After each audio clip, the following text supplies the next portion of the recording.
The evening before he killed himself, Virgilio Serrano gave a dinner party.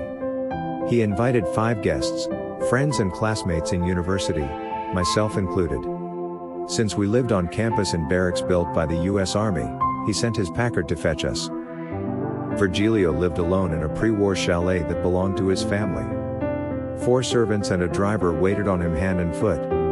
The chalet, partly damaged, was one of the few buildings in Ermita that survived the bombardment and street fighting to liberate Manila. It had been skillfully restored, the broken lattices, fretwork, shell windows, and wrought iron fence had been repaired or replaced at considerable expense. A hedge of Bandera Española had been planted and the scorched frangipani and hibiscus shrubs had been pruned carefully. Thus, Virgilio's house was an ironic presence in the violated neighborhood. He was on the porch when the car came to a crunching halt on the graveled driveway. He shook our hands solemnly, then ushered us into the living room. In the half-light, everything in the room glowed, shimmered, or shone. The old ferruginous Knna floor glowed. The pier glass coruscated. The bentwood furniture from the house in Jaén looked as if it had been burnished. In a corner, surrounded by bookcases, a black Steinway piano sparkled like glass. Virgilio was immaculate in white de hilo pants and a cotton shirt. I felt ill at ease in my surplus khakis and combat boots. We were all in our second year. Soon we will be on different academic paths, Victor in philosophy, Zacharias in physics and chemistry, Enrique in electrical engineering, and Apollonio, law. Virgilio and I have both decided to make a career in English literature. Virgilio was also enrolled in the conservatory and courses in philosophy of science. We were all in awe of Virgilio. He seemed to know everything. He also did everything without any effort. He had not been seen studying or cramming for an exam in any subject, be it history, anthropology, or calculus. Yet the grades that he won were only a shade of perfection. He and I were from the same province where our families owned rice farms, except that ours was tiny, 100 hectares, compared to the Serranos, a well-watered hacienda that covered 2,000 hectares of land as flat as a table. The hacienda had been parceled out to 11 inquilinos who together controlled about 1,000 tenants. The Serranos had a large stone house with a tile roof that dated back to the 17th century that they used during the summer months. The inquilinos dealt with Don Pepe's spinster sister, the formidable Clara, who knew their share of the harvest to the last chupa. She was furthermore in residence all days of the year. Virgilio was the only child. His mother was killed in a motor accident when he was 9. Don Pepe never remarried. He became more and more dependent on Clara as he devoted himself to books, music, and conversation. His house in Cabildo was a salon during the years of the Commonwealth. At night, spirited debates on art, religion, language, politics, and world affairs would last until the first light of dawn. The guests who lived in the suburbs were served breakfast before they drove off in their runabouts to Santa Cruz, Ermita, or San Miguel. The others stumbled on cobblestones on their way back to their own mansions within the cincture of Intramuros. In October, Quezon himself came for merienda. He had just been appointed General MacArthur, Field Marshal of the Philippine Army, because of disturbing news from Nanking and Chosin. Quezon cursed the Americans for not taking him in their confidence. But like most gifted politicians, he had a preternatural sense of danger. The Japanese will go to war against the Americans before this year is out, Pepe, Quezon rasped, looking him straight in the eye. This was the reason the Serranos prepared to move out of Manila. As discreetly as possible, Don Pepe had all his personal things packed and sent by train to Jaén. He stopped inviting his friends. But when the Steinway was crated and loaded on a large truck that blocked the street completely, the neighbors became curious. Don Pepe dissembled, saying that he had decided to live in the province for reasons of health, at least until after Christmas. 2 weeks later, he suffered a massive stroke and died. The whole town went into mourning. His remains were interred, along with his forebears, in the south wall of the parish church. A month later, before the period of mourning had ended, Japanese planes bombed and strafed Clark Field. Except for about 3 months in their hunting lodge in the forests of Bongabong, to escape the rumored rapine that was expected to be visited on the country by the Yellow Horde. Virgilio and Clara spent the war years in peace and comfort in their ancestral house in Jaén. Clara hired the best teachers for Virgilio. When food became scarce in the big towns and cities, Clara put up their families in the granaries and bodegas of the hacienda so that they would go on tutoring Virgilio in science, history, literature, mathematics, philosophy, and English. After his lessons, he read and practiced on the piano. He even learned to box and to fence, although he was always nauseated by the ammoniac smell of the gloves and mask. Despite Clara's best effort, she could not find new boxing gloves and fencing equipment. Until she met Ernesto Garcia. Ernesto Garcia was a petty trader in rice who had mastered the intricate mechanics of the black market. He dealt in anything that could be moved, but he became rich by buying and selling commodities such as soap, matches, cloth, and quinine pills. Garcia maintained a network of informers to help him align supply and demand, and at the same time collect intelligence for both the Japanese army and the Hikbalahap. One of his informers told him about Clara Serrano's need for a pair of new boxing gloves and protective gear for Eskrima. He found these items. He personally drove in his amazing old car to Jaén to present them to Clara, throwing in a French épée that was still in its original case for good measure. He refused payment but asked to be allowed to visit.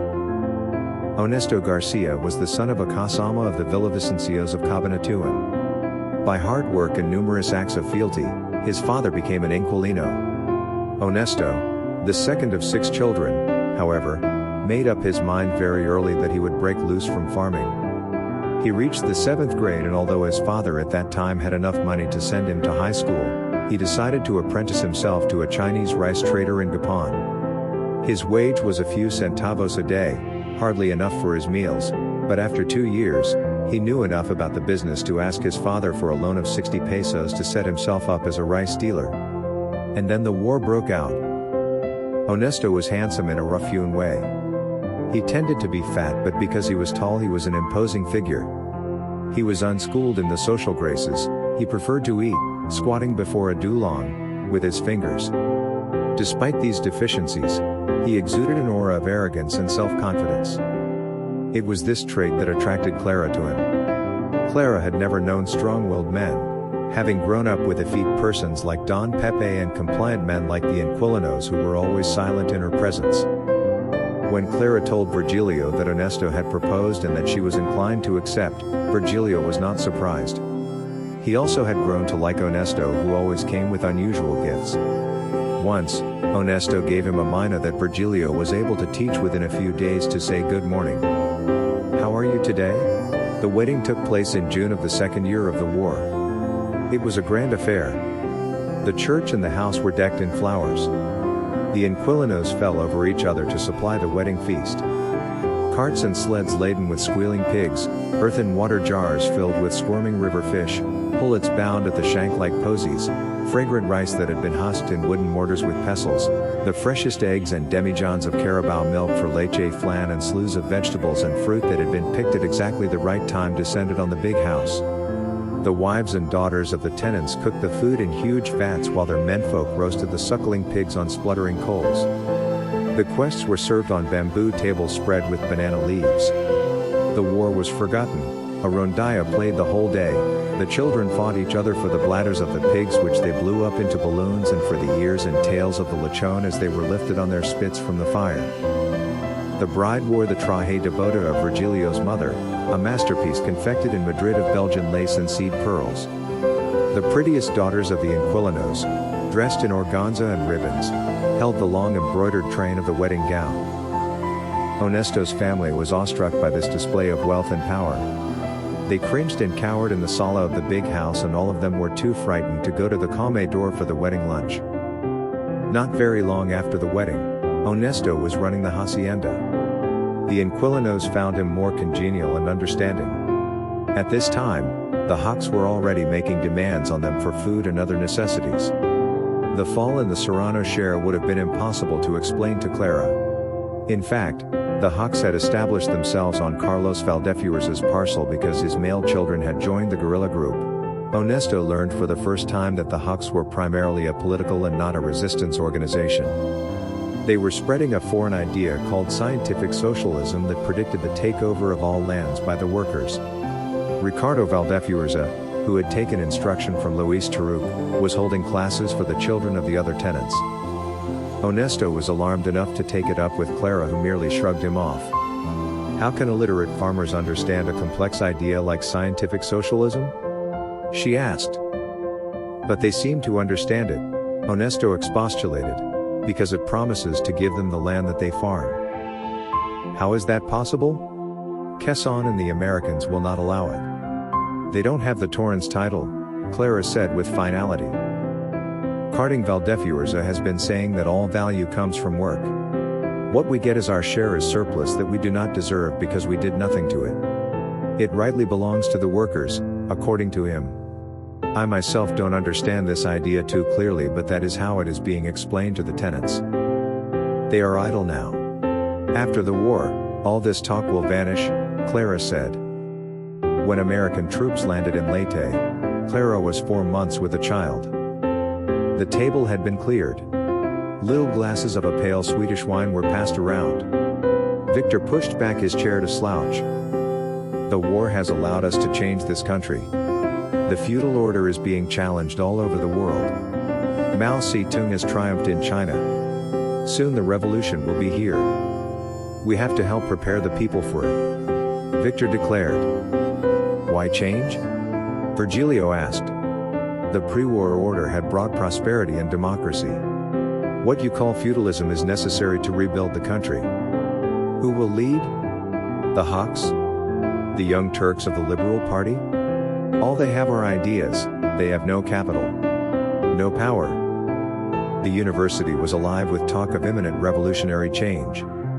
Young men and women, most of them from the upper classes, spoke earnestly of redistributing wealth. Nothing will come of it, Virgilio said, sipping his wine. Of all of us, you have the most to lose in a revolution, Apollonio said. What we should aim for is orderly lawful change. You might lose your hacienda, but you must be paid for it. So in the end, you will still have the capital to live on in style. You don't understand, Virgilio said. It is not only a question of capital or compensation. I am talking of a way of life, of emotional bonds, of immutable relationships. In any case, we can do nothing one way or the other, so let us change the subject. Don't be too sure, I said. We can influence these events one way or another. You talk as if you have joined the Communist Party, Virgilio said. Have you? But before I could answer, he was off on another tack. You know, I have just been reading about black holes, Virgilio said, addressing himself to Zacharias. Oppenheimer and Snyder solved Einstein's equations on what happens when sun or star had used up its supply of nuclear energy.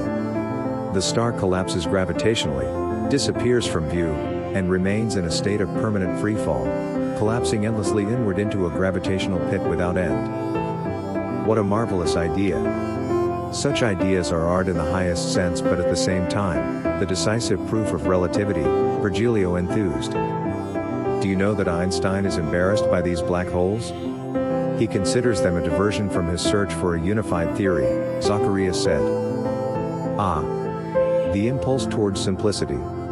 Towards reduction. The need to explain all knowledge with a few, elegant equations. Don't you think that his reductionism is the ultimate arrogance? Even if it is Einstein's. In any case, he is not succeeding, Virgilio said. But isn't reductionism the human tendency? This is what communism is all about, the reduction of human relationships to a set of unproven economic theorems, I interjected. But the reductionist approach can also lead to astounding results. Take the Schrödinger and Dirac equations that reduced previous mysterious atomic physics to elegant order, Enrique said. What is missing in all this is the effect on men of reductionism. It can very well lead to totalitarian control in the name of progress and social order, Apollonio ventured.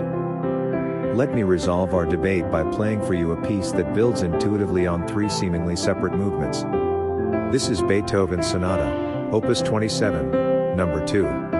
Virgilio rose and walked gravely to the piano while we distributed ourselves on the bentwood furniture in the living room. He played the opening adagio with sensitive authority, escalating note to note until it resolved into the fragile D-flat major, which in turn disappeared in the powerful rush of the concluding presto, the movement that crystallized the disparate emotional resonances of the first two movements into an assured and balanced relationship.